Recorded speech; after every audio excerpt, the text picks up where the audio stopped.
Good evening. Welcome to each and every one of you for joining us this evening for our very first community learning session. This month is Native American Heritage Month.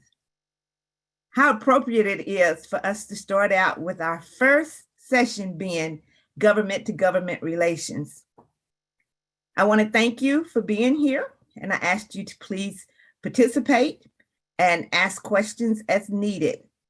It is my pleasure to introduce our superintendent, Christy Perry. We have two assistant superintendents trying to get on. They have texted me, and once they come on, we will introduce them. It is my pleasure to introduce to you Sandy Price. Sandy's the Director of School Improvement. Wendy Roberts, Coordinator of Federal Programs. And Rob Schofer, our Learning Accelerated Administrator. They all are here this evening to help in answering your questions that you may have. At this time, it is my pleasure to introduce to you the chairperson of our board, our school board, Osvaldo Avila. Welcome. Thank you, everybody. Thank you, Cynthia, for that introduction. Again, my name is Osvaldo Avila, and as the board chair for the Salem-Keizer School District, before I get started, I would like to also recognize and thank my fellow board members who are in attendance as part. I believe I saw board member Marty Hyen, board member Ashley Carson Cunningham, and board member Karina Guzman Ortiz. And again, thank you very much for joining us tonight for our inaugural community learning session.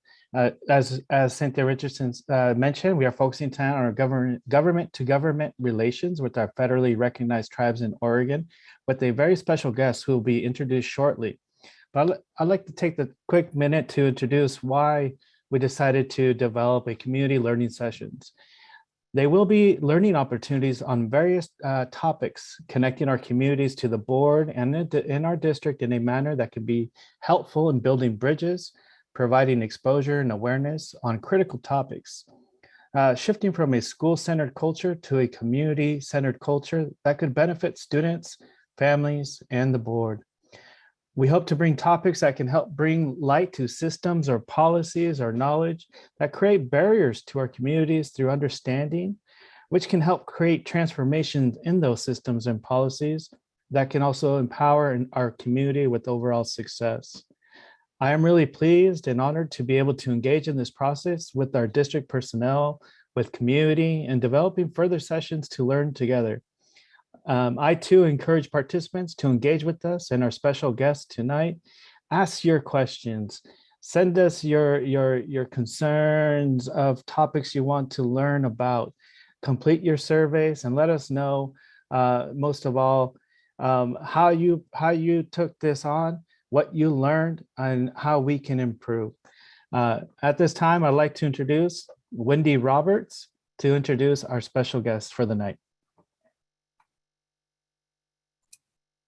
Wendy, if I may interrupt, I want to introduce our two assistant superintendents that have joined us, Olga Cobb and Ethan Udo Sonata. Hey, everybody. Thank you, Ms. Cynthia.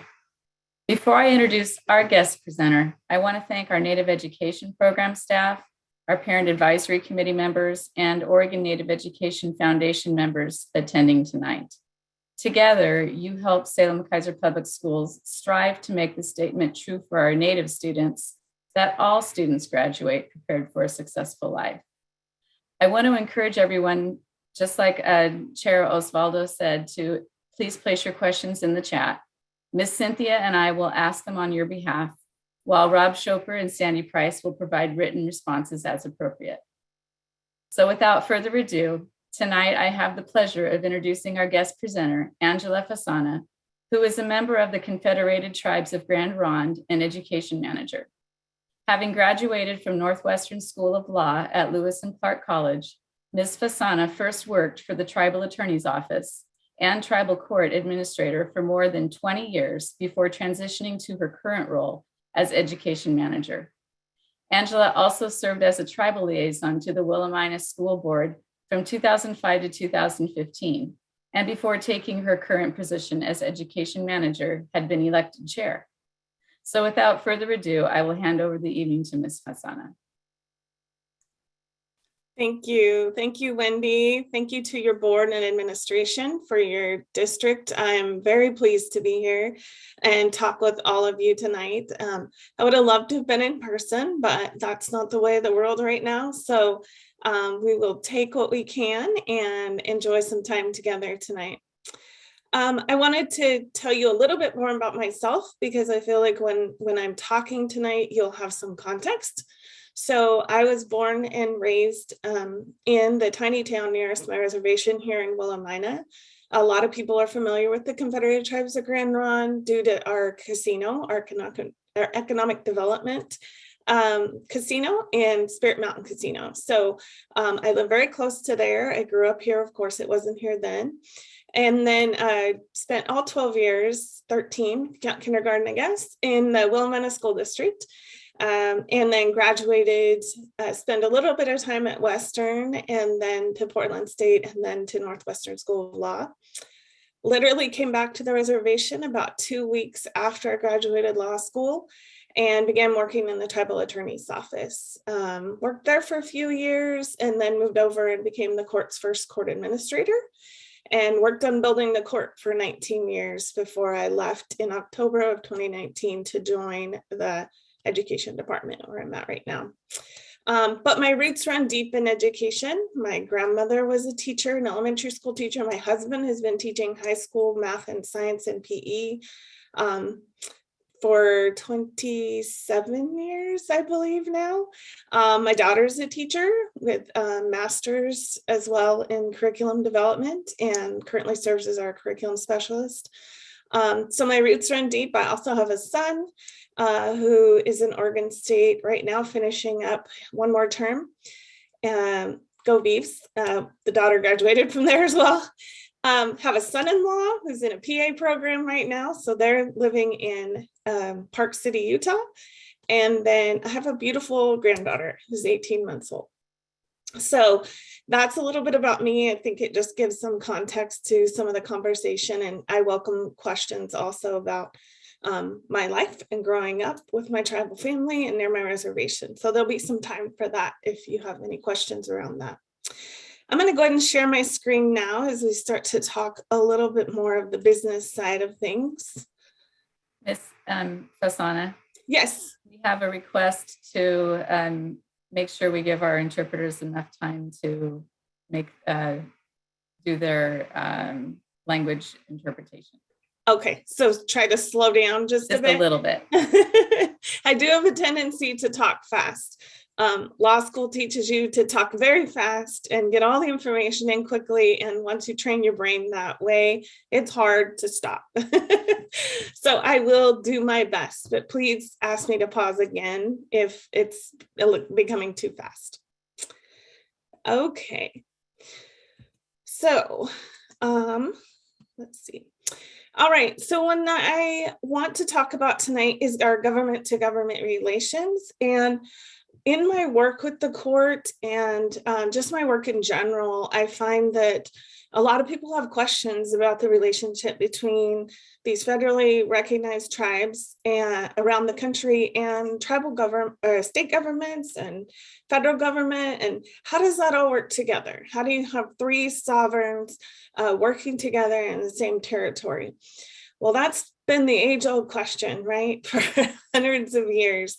But what I'm going to attempt to do in probably the next 30 minutes is cover what's generally covered in a whole semester at law school or a whole semester or term of college. And it's what we call federal Indian policy.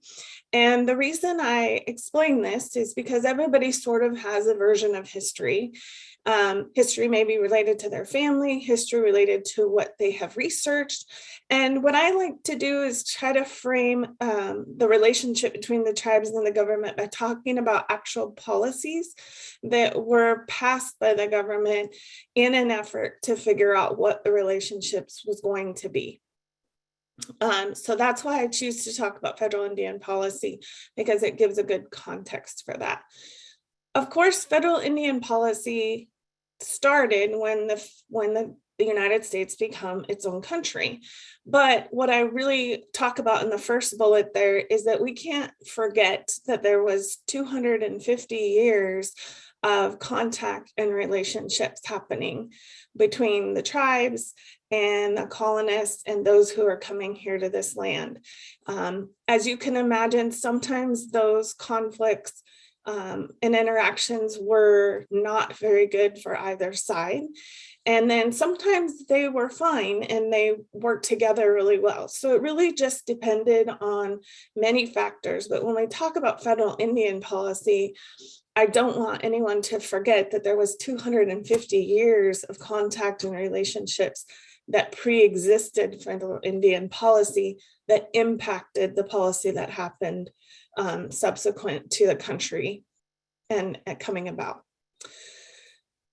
The next time period I'm going to jump to is what we called the Confederation period, and that was in 1774 to 1779. And when we talk about this time frame, we're really looking at the East Coast. We have now had a constitution, we now have states developed, and we had the Articles of Confederation was the beginning. We didn't quite have a constitution yet.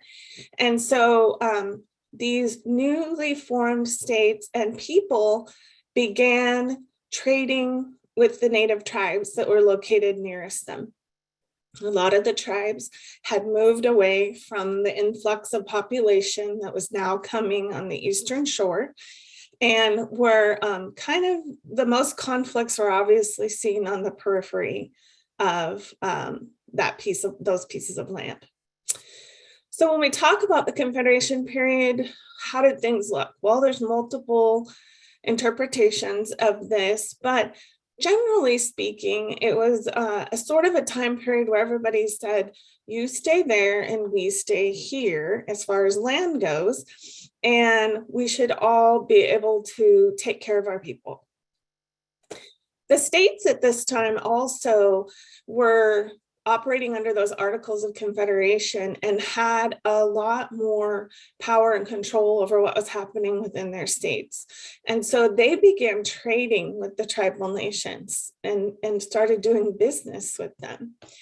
And so this piece of information is important because when the Constitution then became the document that would now run the country, one of the things the Constitution did was centralize power within the federal government. And when it did that, it passed also that then Congress passed the Trade and Intercourse Act. And we entered into that Trade and Intercourse Era. And what was happening is really the federal government said relationships between the federal nation, the tribal nations that are existing in this country of the indigenous people are going to be a federal issue. The Trade and Intercourse Act states you cannot trade and conduct commerce, essentially, with the states. You must go through us. And what they said was, it's very similar to operating with another country. So in our federal government today, the state of Oregon can't engage in trade and intercourse and enter into those agreements with other countries. That has to be done on a federal government level. The states don't have that power. And so the Trade and Intercourse Act actually brought tribes to a level of recognition of sovereignty, basically saying we recognize that there are nations that exist out there, and you're not just dealing with groups of people, but you're actually trading with these indigenous nations, and that's going to be a federal issue. And that really is the foundation of the government to government relationship in this country, because from that point forward, relationships between these tribal sovereigns in this country is a federal issue. When we have issues that need attention, we go to the federal government for those. Federal government also has a lot of authority to pass laws and regulations that can apply to our sovereign nations as we operate. So the foundation for that lies in that Trade and Intercourse Act that was occurring between 1789 and 1825. Let's start. Before we move on to the next component, we have a couple of wonderings. The first one is we would like to have your permission to post the presentation of the PowerPoint to our website. Is that okay for us to do? Okay, and then we also have a request that to let our viewers know that when they're you can use the Q&A button to ask questions. And then also if you could slow down just a little bit. Okay. So that our interpreters can capture everything that you are so beautifully presenting tonight. Okay, I will try again. Thank you, Wendy. No, you're welcome. Just keep letting me know. Like I said, I'm used to trying to cram so much information into a short period of time. Okay, so now we're at a situation though where we've had an influx and a pretty rapid growth of population along the eastern coast. The United States wins the War of 1812. It's starting to flex its muscle as a nation and as a power in the world. And in doing so, it's attracting a lot more people to this land. So what's happening is more conflict. More conflict is happening on the front lines. And so what the federal government decides at this point is that they're going to push tribes to the west. And I'm going to be sarcastic here when I say they felt like there was so much land that they would never want out west, that they could basically relocate tribes to the west of the Mississippi, and that they would then remove that conflict that was happening with the growth of the new nation. So with that, I think some of the most tragic things that happened were obviously loss of land for tribes. I think a classic example of that is the Trail of Tears and the movement of the Cherokee to the Oklahoma Territory. I highly recommend a podcast called This Land, and it's a podcast that surrounds how this removal impacted the Cherokee Nation.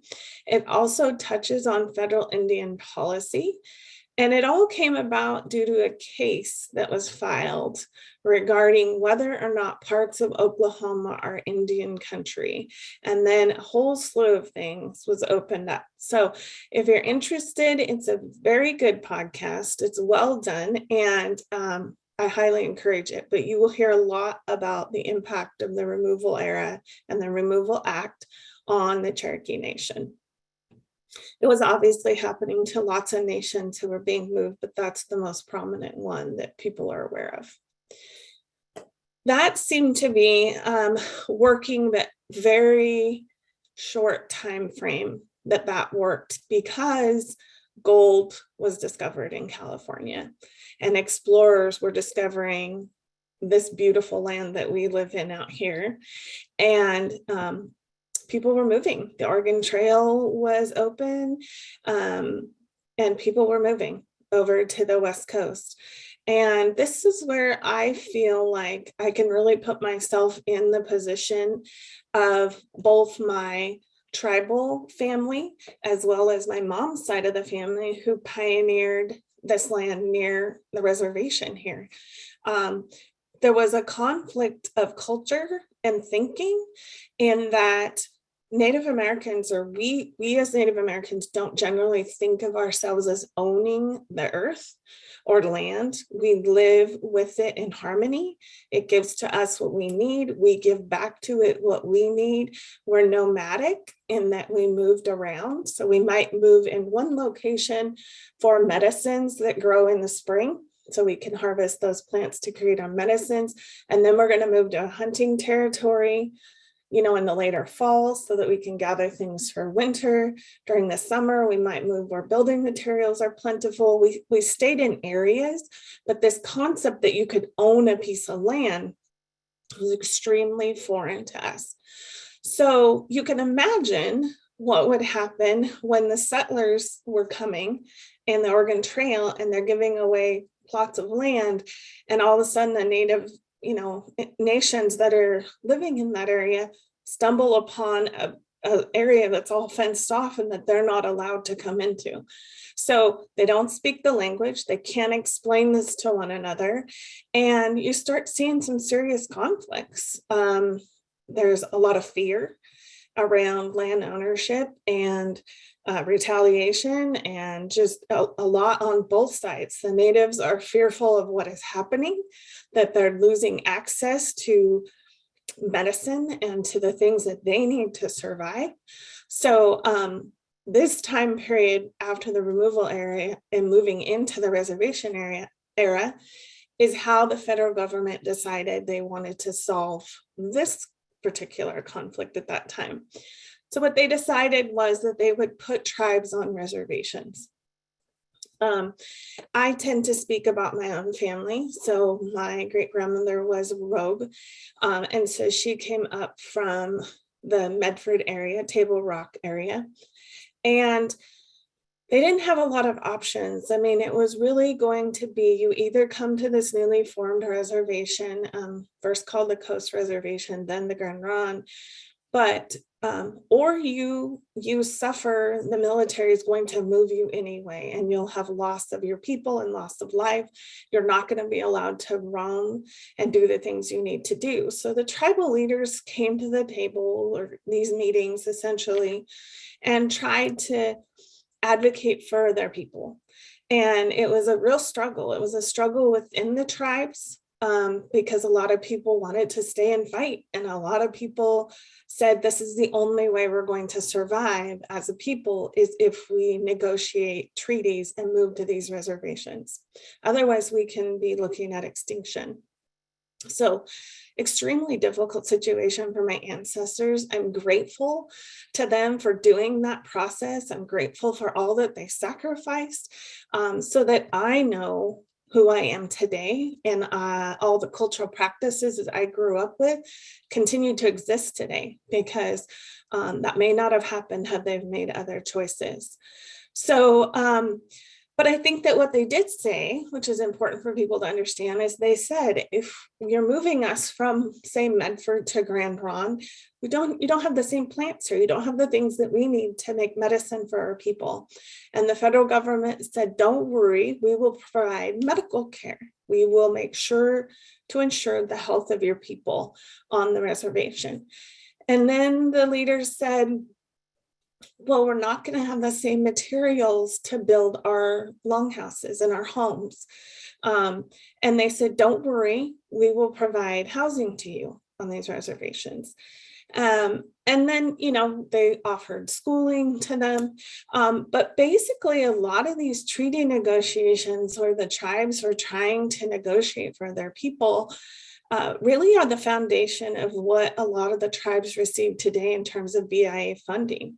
Those were promises made in giving up vast amounts of land that they had roamed for thousands of years.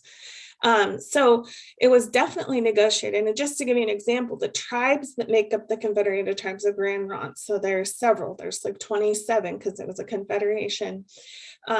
They roamed territories from Northern California to Southern Washington, from the ocean to the mountains.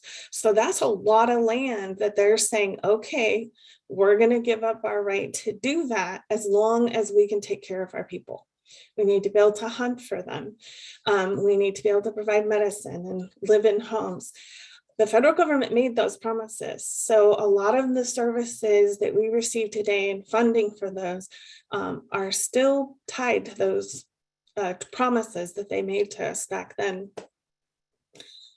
The other thing that I think is important about this is it's expensive, right? So now the federal government has made all of these promises to all of these tribes and said they would do these things, but that comes with a heavy price tag. And as Washington's looking to turn the corner, what are we going to do now? What is going to be our next solution to how we're going to manage this indigenous population and these tribal nations that exist here? And what they decided was that assimilation would be the way to basically do away with Native tribes. And when you do away with the Native nations, you do away with the obligations, you do away with all the treaty negotiations that they made, and you save a lot of money, right? So this became the Allotment and the Assimilation Era. They passed the Allotment Act, which basically took the tribal land and divided it up by tribal members. And remember, I said this concept of owning a piece of property is so foreign to the tribal population still at this point in time. So it ended up that a lot of land was lost. It was lost to taxes. They were not used to farming land for a profit. They only took from the land what they needed. So the idea of taking more than you need and selling it for money was a foreign concept to them. That was part of what was required to keep their land. They didn't know much about taxes. They didn't know, obviously there were language barriers. People were coming along and scooping up land, basically trying to enter into agreements for tribal members to sell their land to them. And the tribal members didn't understand what was happening. Things were in different languages. And so a lot of tribal land was lost during allotment because they divided the land up, and then what was left, the government sold it off really cheap to prospectors and people who were moving to the area. So this resulted in a lot of loss of tribal land. This is also the time period when the boarding schools came about, where the kids were essentially taken to boarding schools. My grandpa attended the Shamawa boarding school. He ran away twice, and they finally gave up on sending him back. But I think that obviously, I think it's become more information is out there more than it ever has been about the tragic things that happened at these boarding schools. Really, the effort was to save the child, kill the Indian, save the child. And that was all part of this allotment and assimilation time period and the Allotment Act that was passed. Luckily for us, there was a shift in the early 1930s. There was a shift in Washington. There was a shift in thinking about how to work with these tribal nations, because guess what? We were still here, and we were still gathering, and we were still practicing, and we were still singing our songs, and we were speaking our language, and it hadn't worked. And so a lot of information was going back to Washington saying this is not working. So then the next step was, well, if they're going to exist in this country, we need to make them look a little bit more like our government so that we know how to interact with them, that we know who their leaders are, that we know how they elect their leaders. And so we are going to develop what's called an IRA Constitution. It was an Indian Reorganization Act Constitution. It was a boilerplate constitution that looked very much like the United States Constitution with its sections. They traveled around the country and basically brought these constitutions to the tribes and said, if you run your governments this way, then people will do business with you because they know who your leaders are, and they know how your government is structured, and they know how it operates. And that's exactly what ended up happening. The tribes began economic development. They began repurchasing a lot of their land during the Indian Reorganization Era, and started building their tribes back up, at least their land base and their governmental structures. But unfortunately, for some tribes, things really took a tragic turn, and that did not last long. And my tribe was one of those that was hit with the Western Oregon Termination Act. And essentially, there was the Termination Act terminated the federal status of the tribe in Grand Ronde.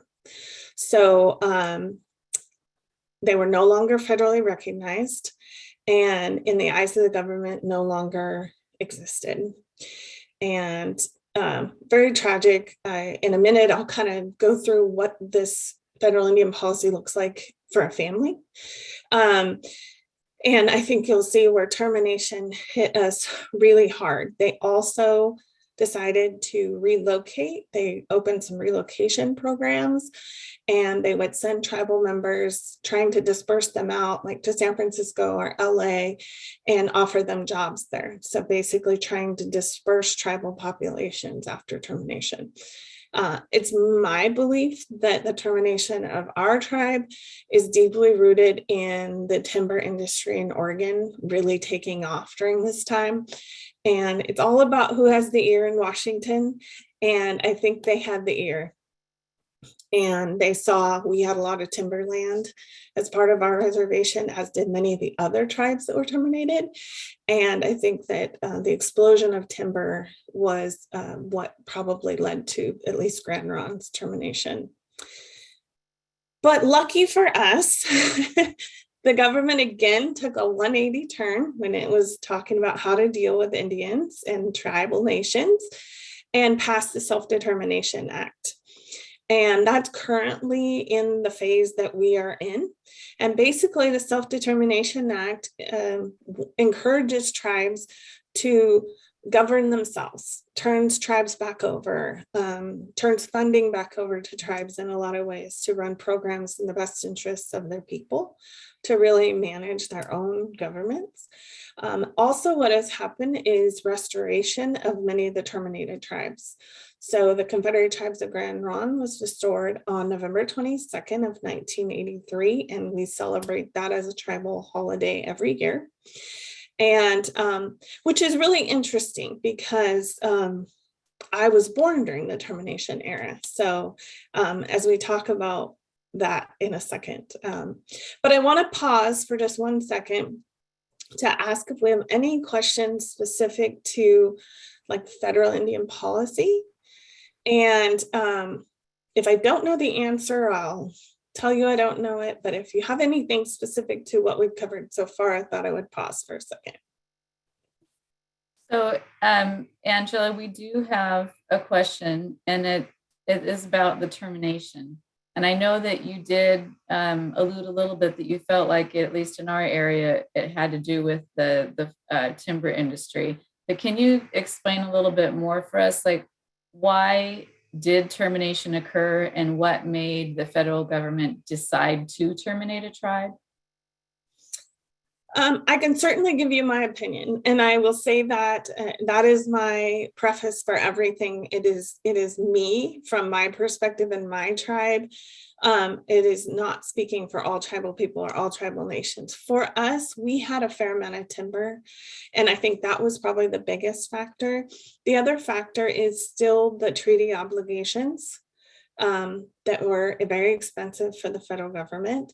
And there was still some carryover for the assimilation. Assimilation didn't work. So the thought was, if we terminate the tribes and we spread out their population with this relocation programs, they'll eventually lose their language, lose their culture and customs and traditions. And basically we're dissolving them as federal nations. And they thought somehow that that would make us go away. What they didn't account for was the fact that those things are deeply rooted in multi-generations and thousands of years for us, and that those weren't going to go away. And then it's a lot about political shifts. We can see what was happening in the country, and you can align historical events along, when we get back into the self-determination era. Obviously it's right around the civil rights movement as well. And so there's a lot of that thinking going on in passing the Self-Determination Act.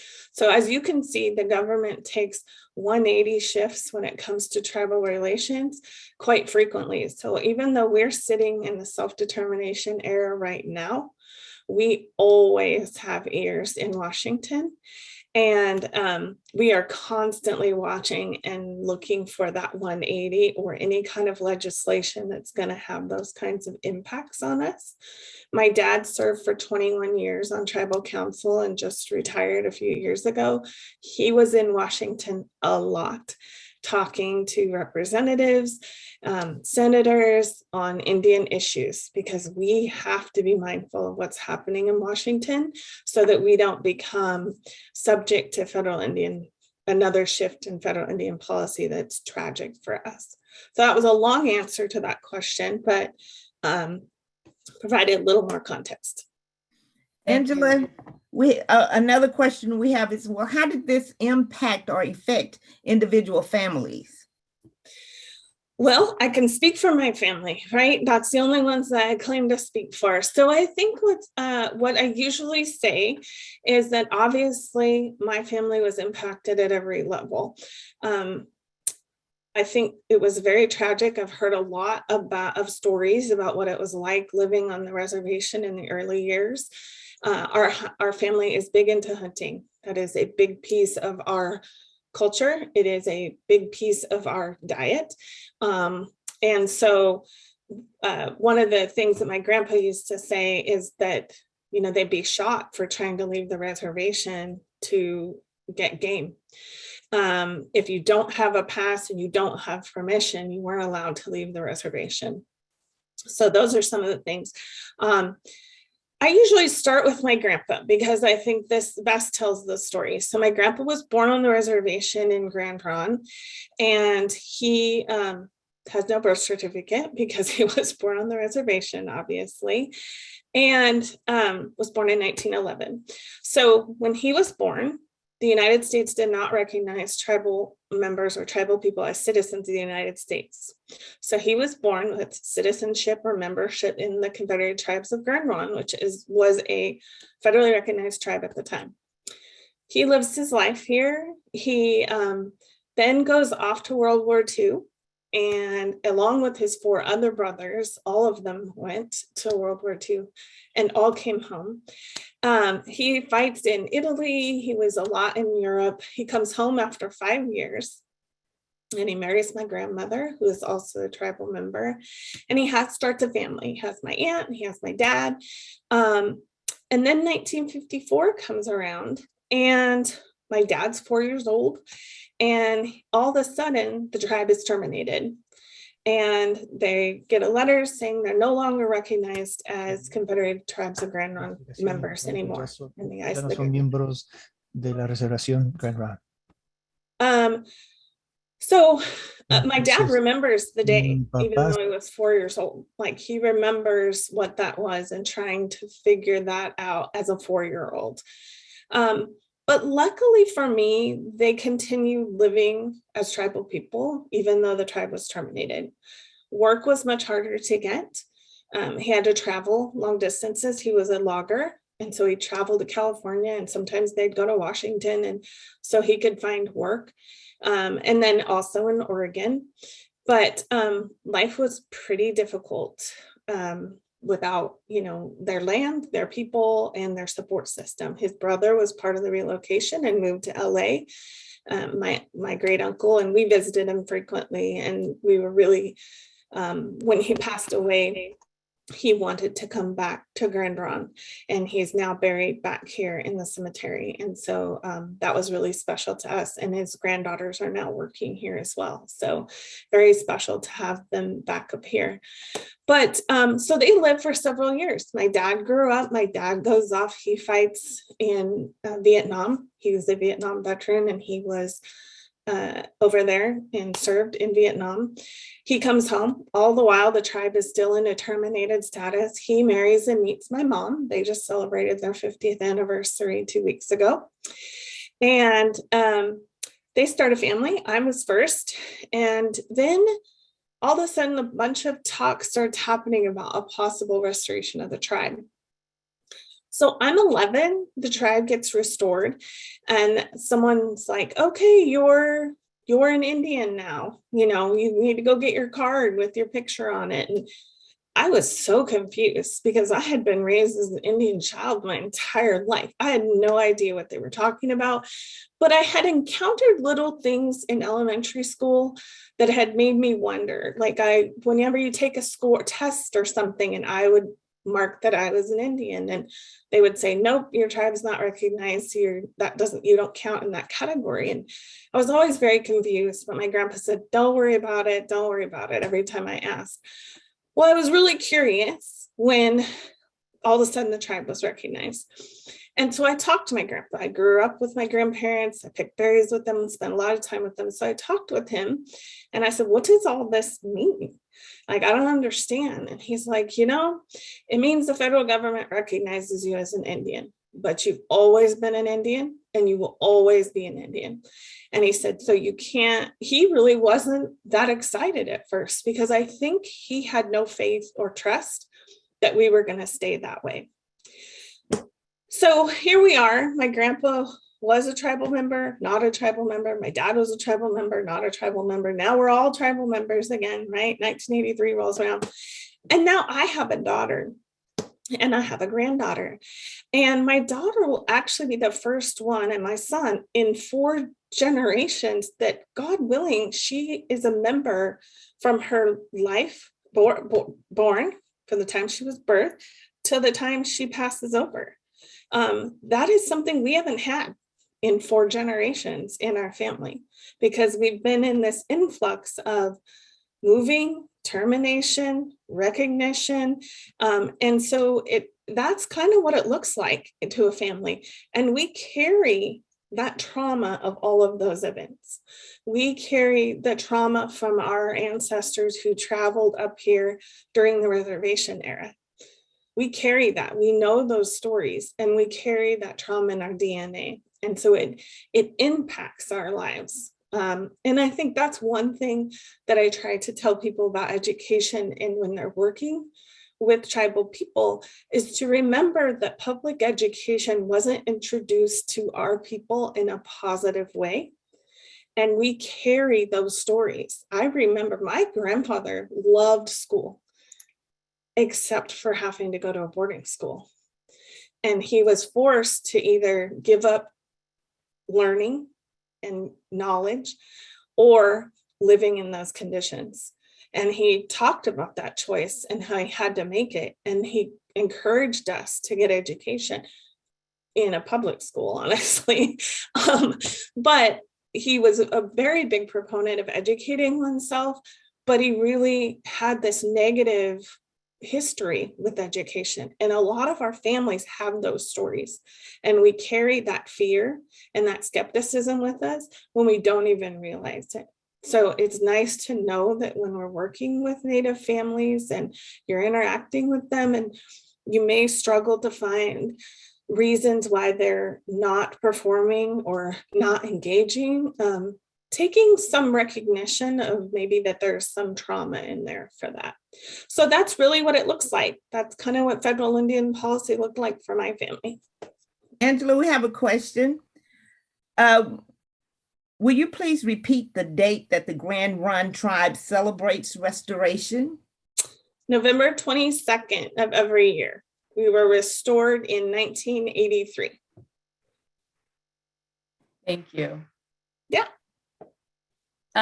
Angela, what advice would you give to our educators who, we know that it is a real issue that our Native students and families have experienced the feeling of whenever our educational system has attempted to talk about historical aspects, that our Native students are talked about as in the past.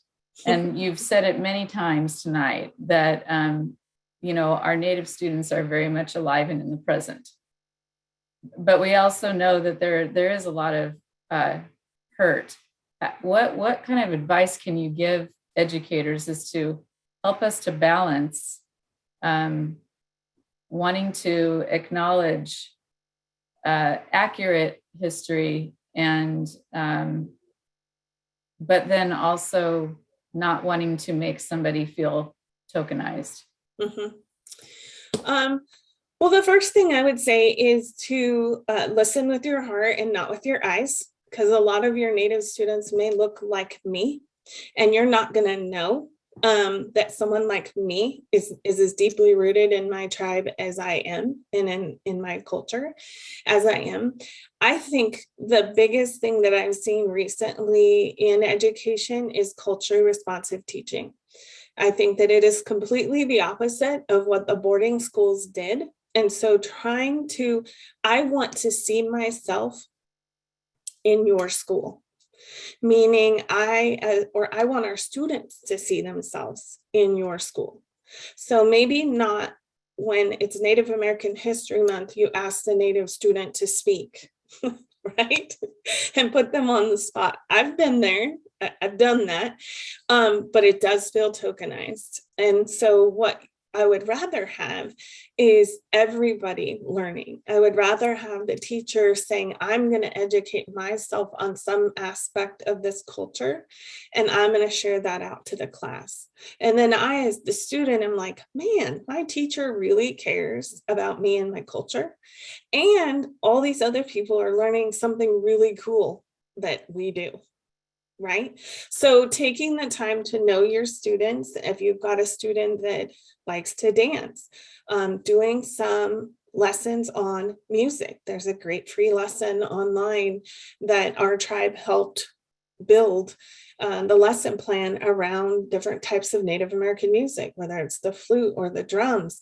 And if you've got one of your kids in your class that's Native and they participate in the powwows and competition dance or sing, then that would be one way to introduce that to the rest of the class without tokenizing that student. So just that's one example, but CRT is probably the best thing I have seen that will make kids see themselves in your classroom and combat some of that trauma. And really, you're not looking to minimize it. You're looking to help heal it, is really what you're doing. It's like a wound that's always there, but you want to be the neosporin or the polysporin that's going to help heal the wound, right? It may not go away, but it might help it. And then maybe the next teacher the next year contributes something to help that as well. Thank you, Angela. What would you say to maybe our Native families who are maybe struggling to know how to share their story or to openly express their concerns when they feel like maybe the school is not understanding the needs of their student? Well, I've been there. I've been there as a parent of 2 tribal member children. I've been there also as just a tribal member who advocates for our kids in school districts all across the country. And basically, I think that as a parent, it's best to reach out and talk to the teachers. If the teacher's not reaching out to you, try to reach out and talk to them. Try to formulate some ideas. Try to express concerns and hesitations. Try to really focus, both of you and the teacher, if you center your solutions around what's in the best interest of the child. I found that finding that common ground has been really helpful, rather than, talking in the weeds, but really saying what we can both agree we're here to have, my son or daughter and your student be successful in this class. So let's start there and have some conversation around what each of us thinks is going to contribute to that, and then try to kind of come up with a plan. I say, if you're comfortable, share your stories, share your culture, share your books. I bought books for my kids' classrooms so that there was books in the classrooms. I went up and volunteered when they were in elementary school to do activities and read stories of books that I had that weren't generally in the library or in the classroom, but were Native American books. There's a lot of resources, even more. I mean, my babies are adults now, so there's more resources now than there ever was. but I think you can really be an advocate for your kid if you engage in that sharing, but it has to be a comfortable sharing. It also, you have to think about your trauma around it and make sure that you take care of yourself so that you're not triggering any trauma around school and education in a public setting.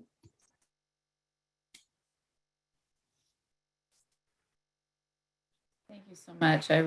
I know we all very much appreciate your transparency and the rawness of your responses tonight. Good.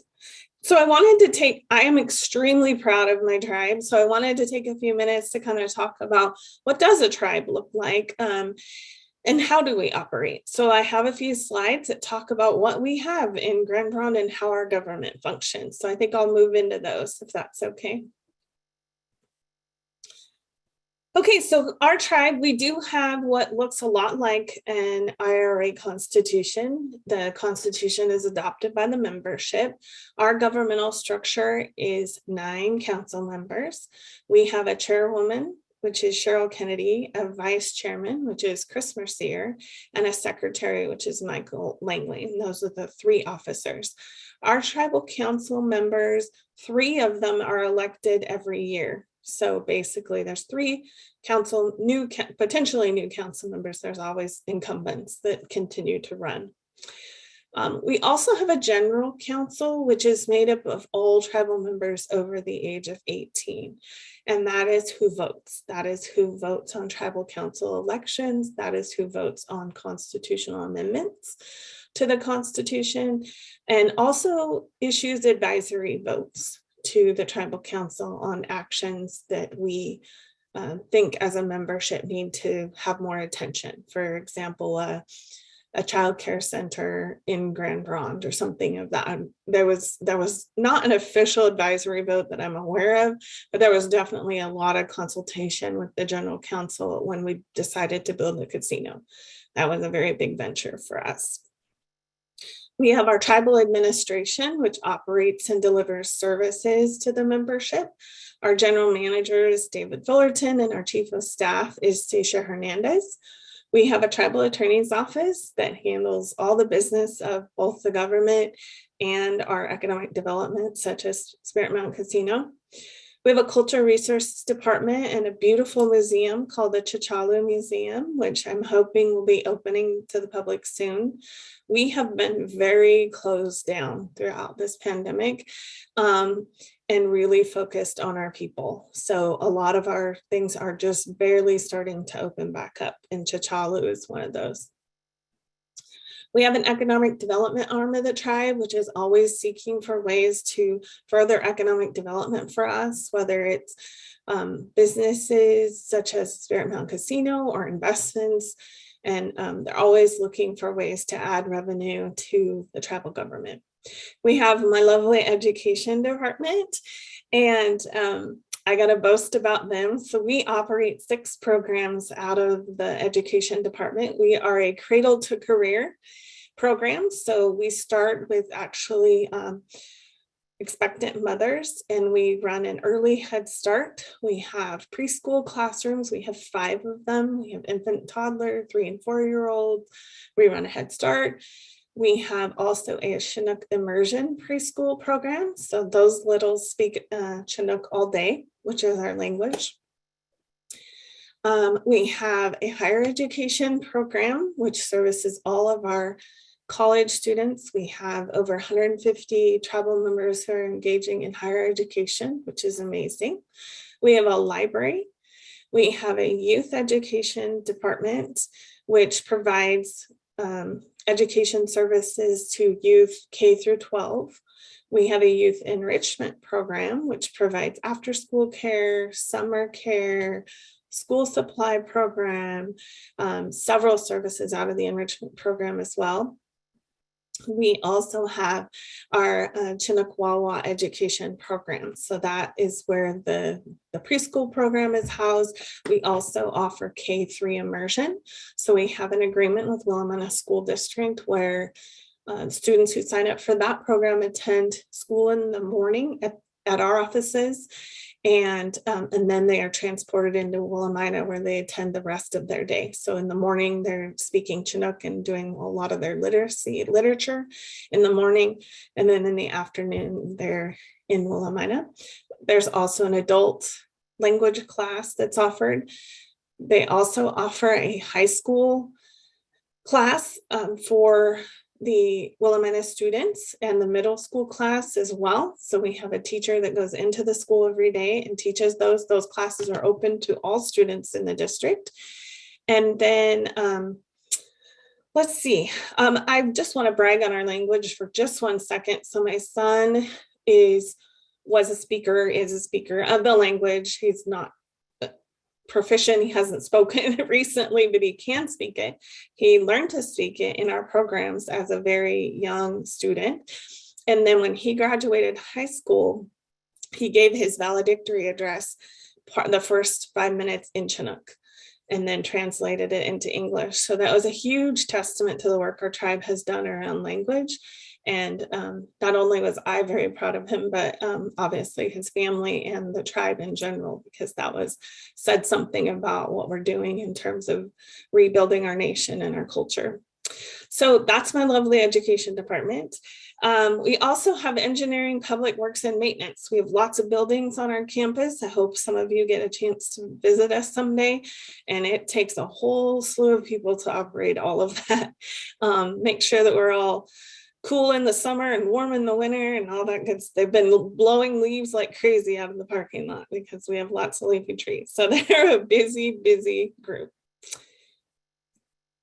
We also have a finance, procurement department and information systems, which has been very busy during the pandemic with all the Zoom and digital work that's been done over this past 18 months. It takes money to run this organization. So we have a finance department that works tirelessly to process all of the grants and all of our funding, both in and out.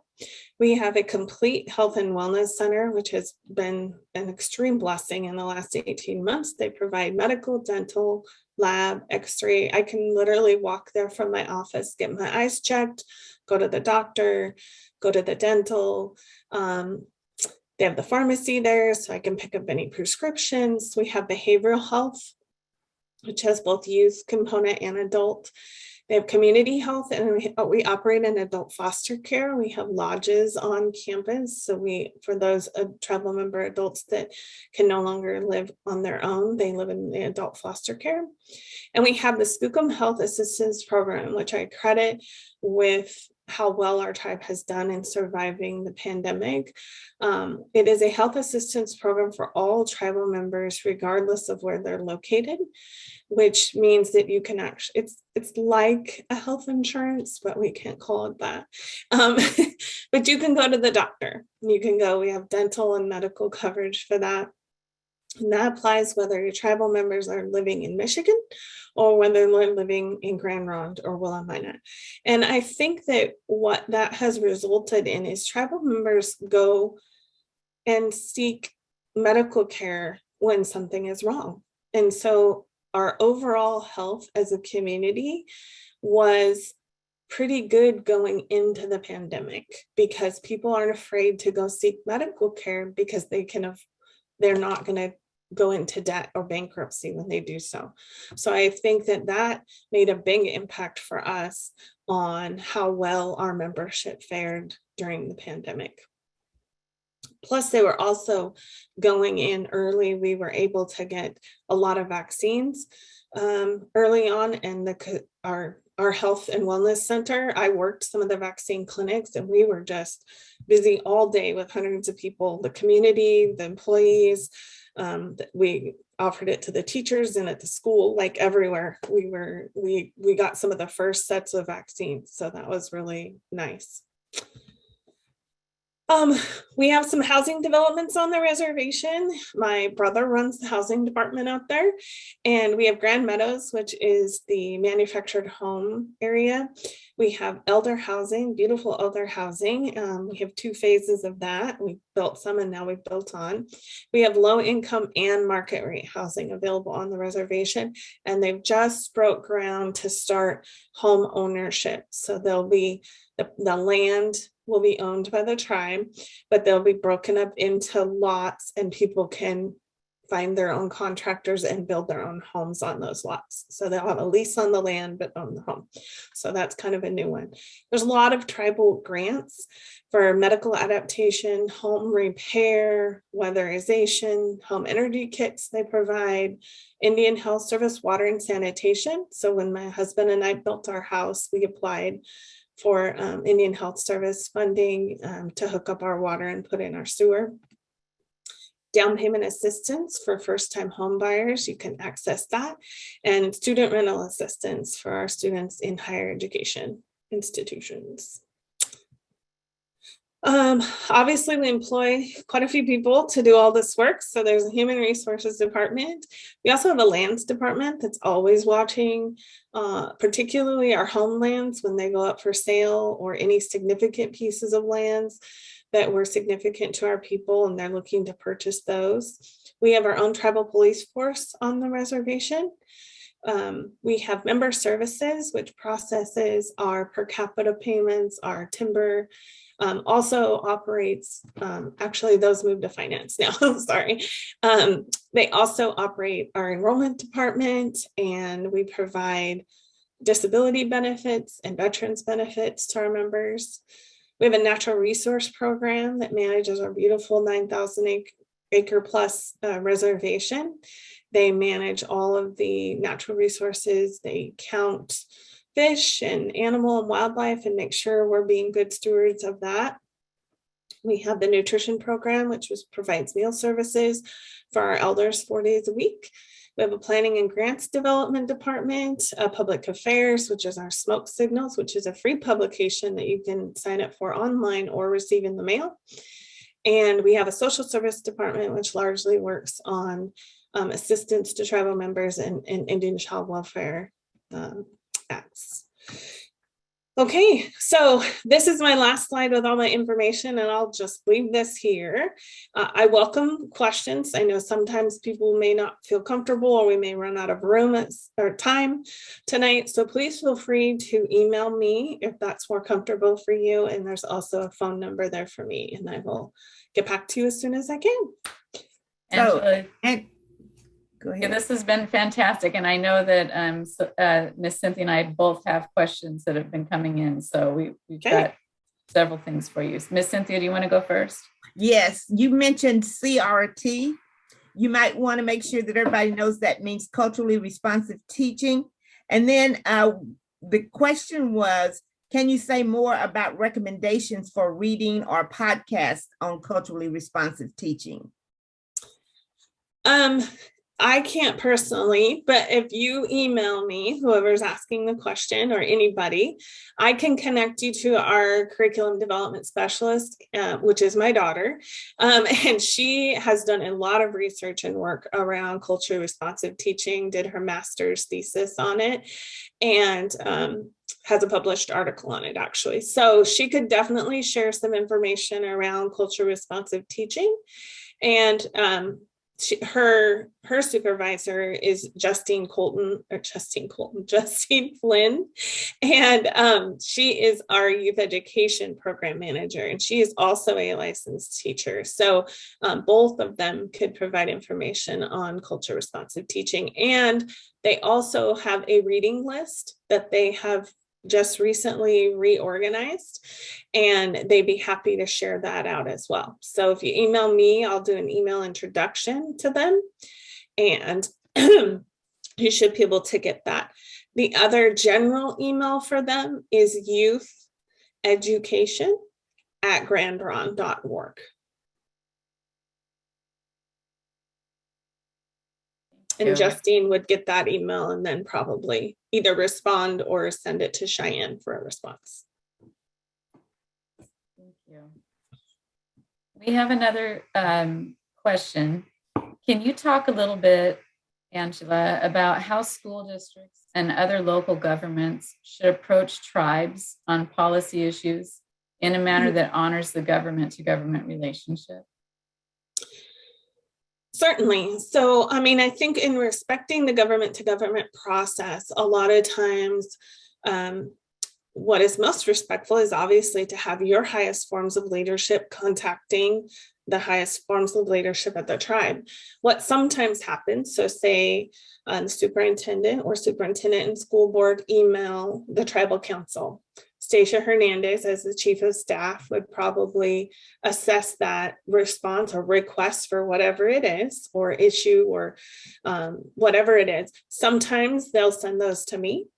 Sometimes they'll want to handle them themselves. But I think it's really respectful when it comes to our leadership. That's saying to them that you respect their position as leaders of our tribe, and that it's really their decision about who they want to respond to that particular issue or request. Thank you. Does that help? Yes, thank you.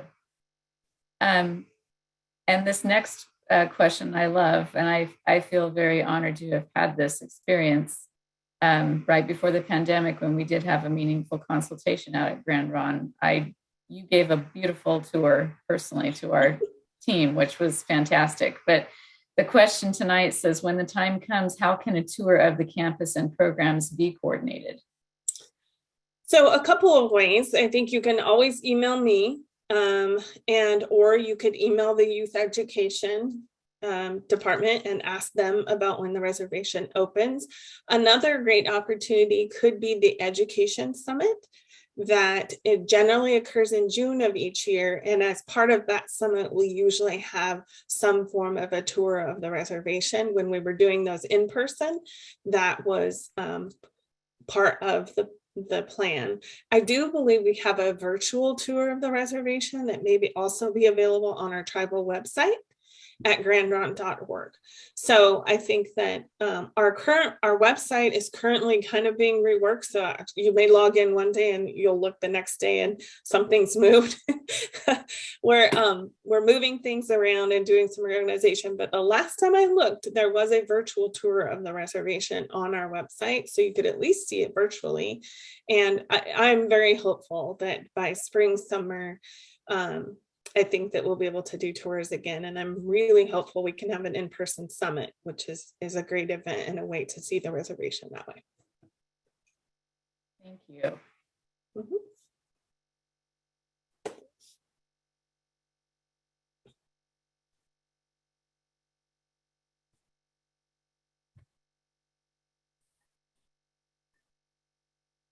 Wendy, if you don't mind, I'd like to ask a question. Angela, the question I'm trying to conceptualize is, from your perspective of speaking and educating of historical actual truth, do you have a feeling, or is it a perception, because there is a national perception of when we speaking and sharing actual truthful facts that have been hidden or not provided, there's a negative perception among the dominant culture. Could you speak on that, or?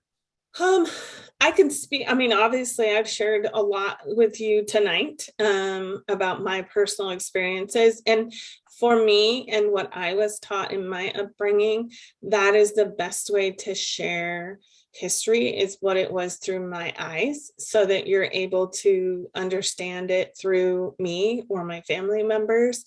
And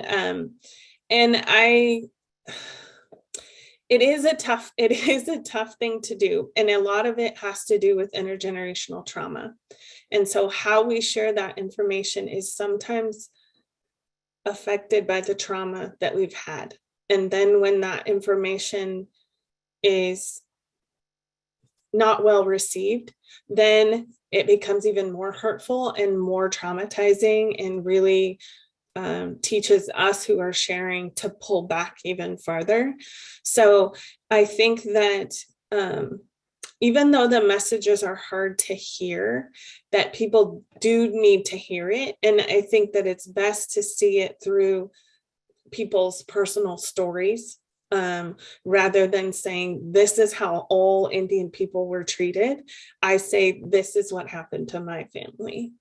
And so for me, that's how I learned it. my grandpa didn't talk about other people necessarily. He talked about his experiences as a Native person, as an Indigenous person, and some of the trauma that he suffered. For instance, being denied service places, having difficulty finding a job. He was, very dark skinned and very Native looking, as is my dad. And so, they talked about what those struggles were like with me. They didn't just say things to me like Indian people have been treated badly forever. Like they just talked about their experiences. And so I learned about those things through their eyes. And I think that that's the best way to learn. It's also the most vulnerable way to learn, right? Because I have to tell you my story. And some people, that's too traumatizing for them. And I think we have to respect that. So I'm not sure if that exactly answers your question or gets it exactly what you're talking about. But for those of you who are receiving it, just keep in mind that we don't want to re-traumatize trauma that's already been experienced. And it's always not about truths to me, really. It's about perspective and their story, and their life through their eyes. So I think when we get too hung up on what was true and what was not true is when conflict starts to come about. And maybe that's my mediation training from law school. I'm not sure. But that's kind of where I always see conflict, is when we talk about, broad statements and generalities and what was true and what was not true, instead of life experiences through a person's eyes. We have another question in the chat. Salem-Keizer has a robust variety of CTE offerings. That offer may be options for students to keep them engaged with education. Is Confederated Tribes leveraging CTE? Yes, we are. Actually, I toured your facility in the spring over in Salem, and it's amazing. And I was so jealous and thought of all the students that we have in Willamette School District that could benefit from that. We're also participating in a local effort to build a smaller type of CTE facility for the West Valley. So schools in the West Valley. So we're sitting on that. We were approached and have some representation on that. We also have received CTE grants from ODE and have worked in partnership with our local school district last year and brought out some heavy equipment assimilators from Baker Tech. And we had several kids cruise through those. Baker Tech was really excited about how well our kids did in those. And when it comes to like Willamette School District, which is where a majority of our student population is, we were also involved and had some input on the hiring of the new CTE teacher. So we are definitely entrenched in CTE.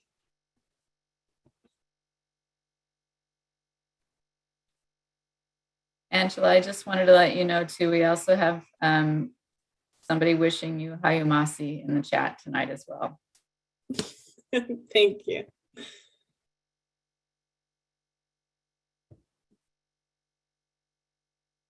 Oh, and then we also have another question, missing the physical geological location of the reservation. So can you describe exactly where Confederated Tribes of Grand Ronde is located? So the address for the headquarters is 9615 Grand Ronde Road, Grand Ronde, Oregon, 97347. But this is what I'll say. So when the tribe was restored in 1983, there was no land to come back with that. We had our cemetery, which we were extremely grateful for and had cared for over the years with all of our ancestors in it, but we had no land when we were restored. So we also had some more lobbying to do in Washington. And fortunately for us, we ended up getting some reservation land, about 9,000 plus acres of land that was all timber. land, and that is where we started. That was the land we started with. We had a timber management plan. We obviously started our natural resources department, and came up with a plan on how we were going to manage that timber. What we ultimately also used that timber for after a few years was leverage collateral to then venture into some other economic developments, which led to Spirit Mountain Casino. As we made money as a tribe, we started purchasing pieces of land in Grand Ronde, some of which were owned by former tribal members, some not. But when you drive into Grand Ronde and down Grand Ronde Road, you'll see a series of houses that are purchased by people that we don't own. And then all of a sudden you'll turn in one driveway and you'll be on the piece of property where the admin building is, or the clinic, or you'll go down the road and turn right and you're going to be on the piece of property we bought and put housing on. So it's a checkerboarded situation when you look at Grand Ronde, other than the 9,000 timber acres that sit up the road. Thank you.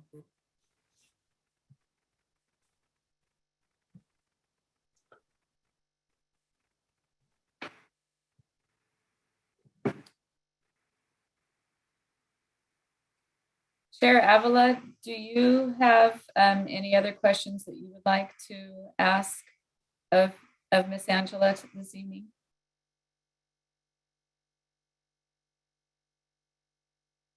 Oh, you're muted. Sorry about that. I think it's just a little bit of the understanding the population of your tribe, and then the focus of continuing to build the culture, traditions, and customs. Would there be a fear of losing those traditions generally, probably more at the family level, but over the overall grand level of the tribe nation? And what is that like? And are those discussions held within the elders? Most definitely. So first of all, our population, I think we are a little over or right around 6,000 living tribal members. Our roll numbers don't disappear when members pass away, so they're not reissued. So nobody will ever have my roll number again. So it's hard to say without contacting our member service department what is our actual enrollment for today. But last time I checked, I think we were around 6,000 members, spread all over the country, and in fact, all over the world. So we have tribal members that also live out of the country.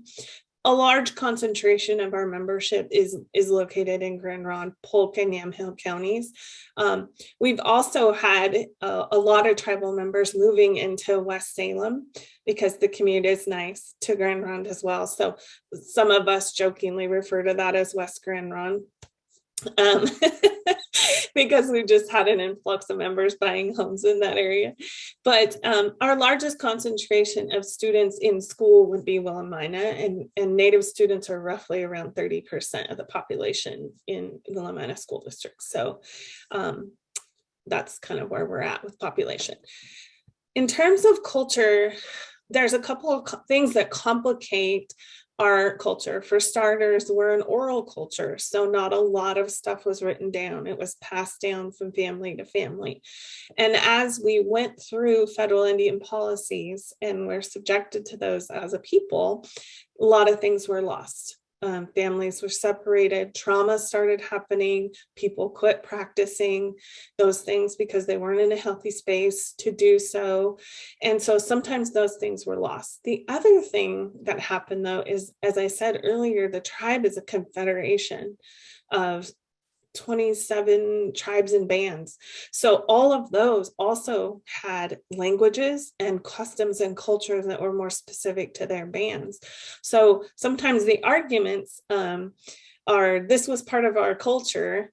You know, some of our families will say, and then other people will say, we never did that. That's not part of our culture. So even within our tribe, sometimes nailing down what is our culture. And really, for me, it's all of it. When we talk about the Confederated Tribes of Grand Ronde, there's going to be things that are more specific to Rogue River, which is where the majority of my bloodline runs through the Rogue River tribe. So I think it makes it very complicated. We have our Cultural Resources Department, which heads up a lot of that effort on a government level. So we are notified when they're digging and things are found so that we can send out archaeologists to recover those things. We have visited the British Museum in England to see some of the artifacts that were collected by someone that was here in this area and taken back to England and are now being stored at the British Museum. We had a big issue we had was around the Tamanawas, which was the meteorite. And if you Googled that, you're going to see a whole plethora of information. But we've also had the opportunity to visit the Natural History Museum in New York. And I've been privy to see some of the things that they have in their collection that are not on display in their museum. So as tribal members, we've had some options to at least know where these items are as part of our culture. And some of those are baskets and some of those are beadwork. So we can see some of those designs that were in those. And we've been able to talk to families about those as well. We have a large section of the museum is temperature controlled and all of that so that we can control a lot of those artifacts that we have. We are also trying to rebuild though, right? So we're trying to teach our kids still and make sure that they're carrying on those things and learning about those. So we have a canoe family and we have our powwows and we have culture classes and we infiltrate culture into the education services. So culture comes up and does activities with our kids, talking about drumming or dancing or canoe or language. All of those aspects. So we are still trying to recapture and rebuild culture on a grand scale. It's happening though within the governments, and it also continues to happen within the families that have preserved this culture for 1,000+ years. So we've become experts at it, but we've also suffered through, various parts of history. It has taken us back, but we're still here and we're still researching and we're still carrying on those. Our Cultural Resource Department does a lot of interviews with our elders, talking to them, collecting information about what they remember. They collect pictures from people that are willing to share. They scan and tag and date all of those. So they've really done a good job of grabbing everything they can, and then also figuring out how do we capture everything we're doing right now for 7 generations from now. So they're also part of that living history that we're living right now and capturing that. So lots of work going on in culture. So Angela, we have another question in the question and answer section. I also want to encourage all of our attendees, if you have questions, let's get them in the question and answer section. It is 7:28, and we want to make sure we're mindful of your time and that we get you all the answers you'd like to have. The question is, what is being built on the corner of Highway 22 and Grand Ronde Road?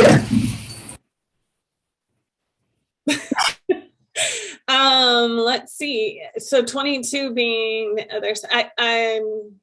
I'm guessing maybe there's some housing stuff going on over there. I haven't been over there lately, so it's the opposite way that I don't drive every day, but I know they've broke ground on a couple of different housing things. So I'm guessing it's either additional other housing, would be my guess in that location.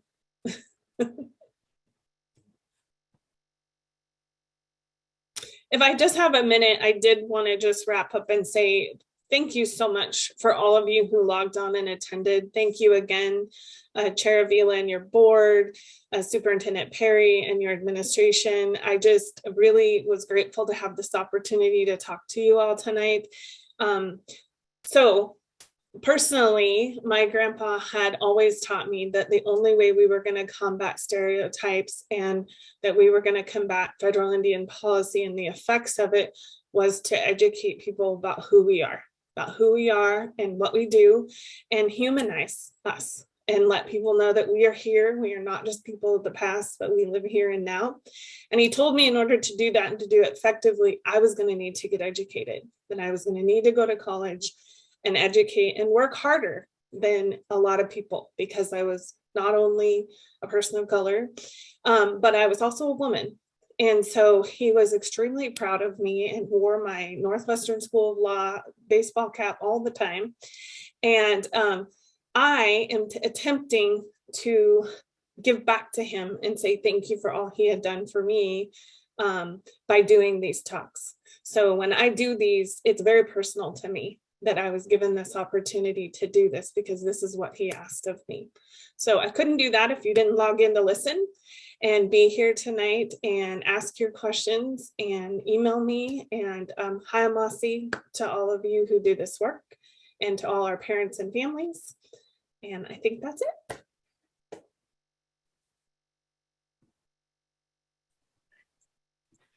Well, thank you so much, Angela. We are very appreciative of your presence being here. You know, as you spoke so eloquently, so passionate, we can hear it in your voice.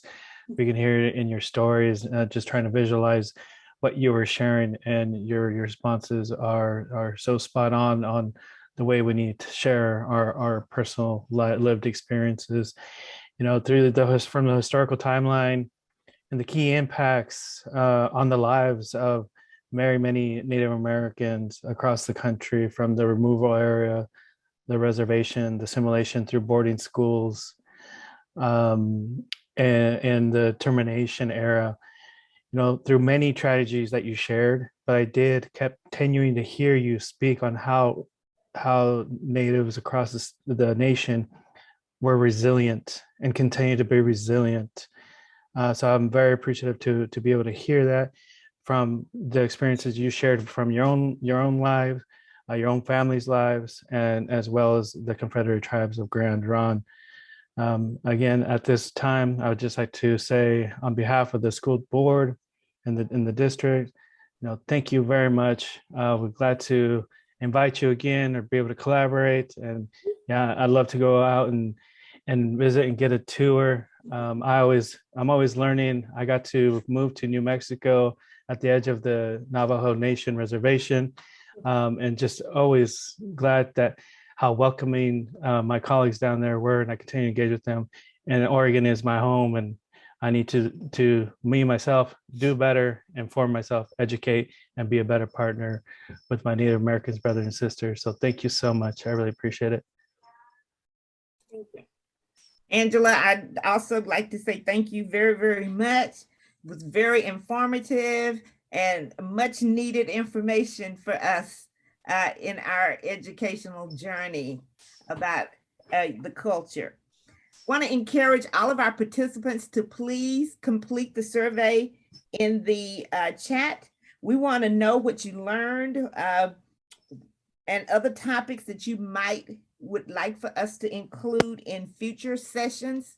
Yes, we said future sessions. Our school board chair and our superintendent are in agreement that we will learn together with our community. And I can tell you, when we know better, we do better. So please complete the survey. And I want to thank each and every one of you for attending. Our school district staff, please make sure you know that we're working on the PDUs for you to get for this session. We have you registered, so you'll get email information on how to get those PDUs.